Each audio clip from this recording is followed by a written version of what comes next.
Hey guys, it's Sam and I'm back with another art video. And if you guys missed my streams where I streamed this live, definitely go follow me on Twitch. My username is sambeawesome. I do essentially weekly streams on Wednesdays, but kind of hoping to expand that to Sundays. And lately on Sundays, we've been streaming Doki Doki Literature Club. No spoilers, please. And yeah, so that's been fun. But anyway, I streamed this live over on my Twitch, and this was a lot of fun. This is my whole winter picture for this year. I know it's not like holiday related, because all my previous pictures every year have been like a little bit of Christmas and Hanukkah, because my dad's Jewish and my mom's Christian, so I like to incorporate both of their holidays together in my artworks. But for this year, I think I was affected by the picture I did last year because I really didn't like the picture I did last year, and I'm just not happy with it. And I don't know, I think I was just in a bit of a funk in terms of like constantly coming up with ideas that would incorporate both holidays. And I usually do it pretty stealthily too, not stealth. I do the Hanukkah one a little bit stealthily, kind of as like a little in joke. But anyway, so I couldn't really feel it this year for this picture, and I feel kind of bad about that. But in the end, like I'm still happy with the artwork that I made. I just feel kind of bad that it's not like, oh hey, it's the holidays, yay! But anyway, so these are my two OCs, Zephyr and Liliana, from my work in progress comic sort of thing that I've got going on.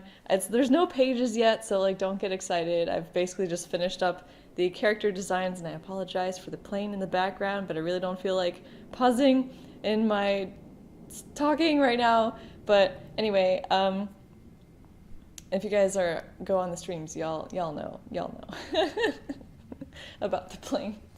But anyway, I just basically have the character designs down for most of the characters, and as I'm recording this, I still need to work on like things like locations and thumbnailing and all of that fun pre-comic prep that probably most people don't do, but I wanted to do because I have very little experience in terms of character design, location design, thumbnails, and all that sort of stuff. So I kind of want to take advantage of the fact that I want to make a comic and practice those things as well. But I'm hoping by 2018 I will be able to start drawing some pages, but I will keep you guys apprised of progress as that goes on. So anyway, these are the two main characters from my comic, and that takes place in winter in the woods, so that's kind of why I've been placing them there. And the idea to do a galaxy was just kind of random and just kind of came to me. I'm like, oh, this would be cool if it was like nighttime and you could see the Milky Way, and yeah. So I used a couple different references for this picture because I've never drawn a galaxy before. This is the first time ever, and I've painted like physically some space scenes before. I can only think of one right now, but I've done it at least once, and I have very limited experience or understanding of the process of like building that whole scene up. So I essentially just kind of copied this reference that I was using and sort of tried to like, I don't know, make it as galaxy looking as possible. And you'll actually see coming up that I ended up, because I had no idea what I was doing. I was basically making everything up as I went along.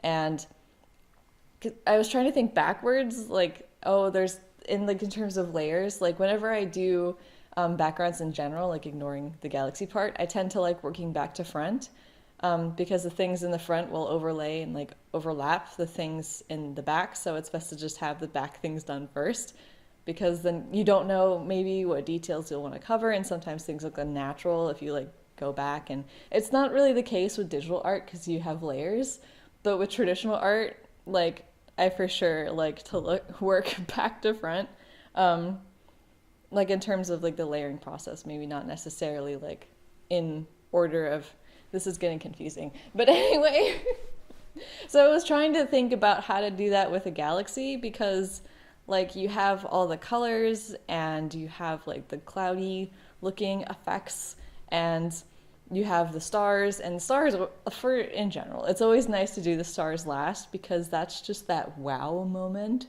that like blows your mind. Like you could just put a whole bunch of random crap on the paper, but then like once you put those stars on top, it's just like this is art all of a sudden.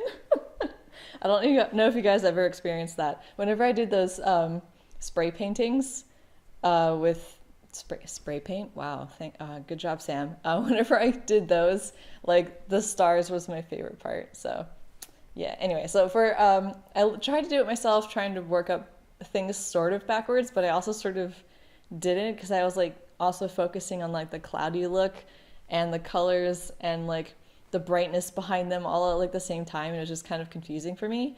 And I ended up looking up a tutorial by Yume.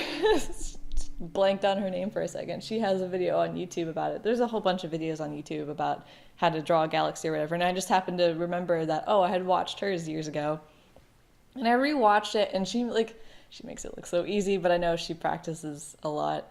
And so I tried to like redraw it, but like using her style. Also, sorry if I'm still losing my voice.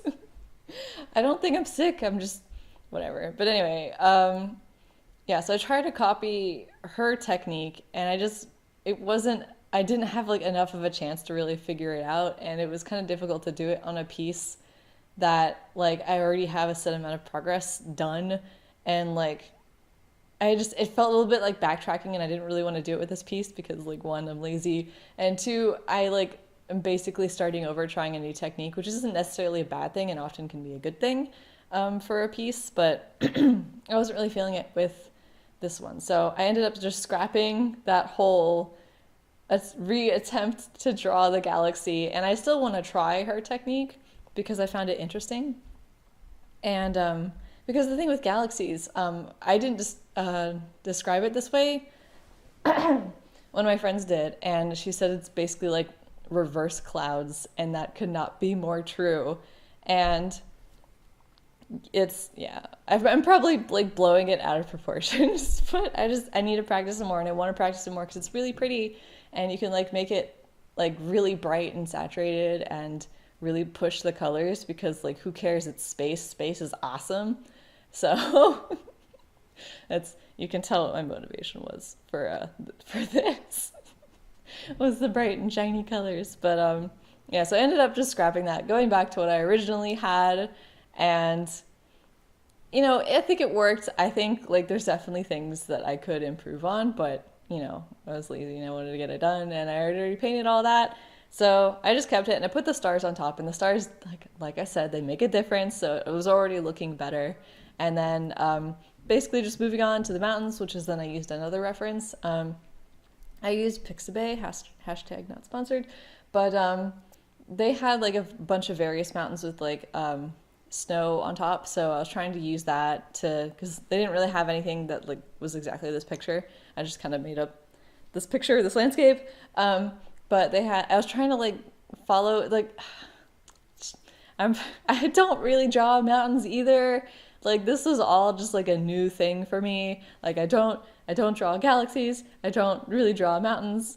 And I've drawn water. I've drawn water quite a bit in practicing landscapes, but I'm just really bad at it. But luckily this is like a still lake, and I really struggle with things like oceans or like waves, especially like smaller waves. So luckily it's just, I'm gonna make this still water. That's it. So there's not really that much to go to it. So the only real struggles there were the mountain and the galaxy. And I tried using the lasso tool to like outline everything and try and get like hard edges and then like weird shapes to try and like, because it's like mountains aren't really flat and it's difficult. But I think it was worth practicing. I ended up covering quite a bit of it with fog because I was struggling and I could not figure it out, and I just wanted to get it done and move on. And so that's that story. But yeah, and then later on, I finally end up working on the actual characters themselves, which by this point, I'm like, I am so ready for this piece to be done. And I kind of was rushing through it. I did have a little bit of trouble, and it's kind of a little bit my own fault because I was working on it in sections, and I feel like I work better if I work on things in unison.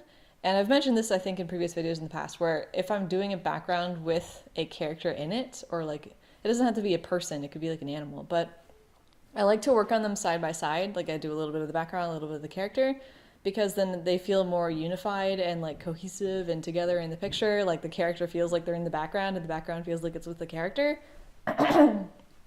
And so I didn't do that with this one. So it was a bit of a struggle to try and work the people in to like try and have them fit into the background and not stand out too much because I didn't want them to be the focus. The galaxy is supposed to be the focus. And so I wanted to try and keep them relatively dark and not that detailed, despite the fact they're closer to the viewer. So you'd think like, oh yeah, you would get more detail, but I didn't.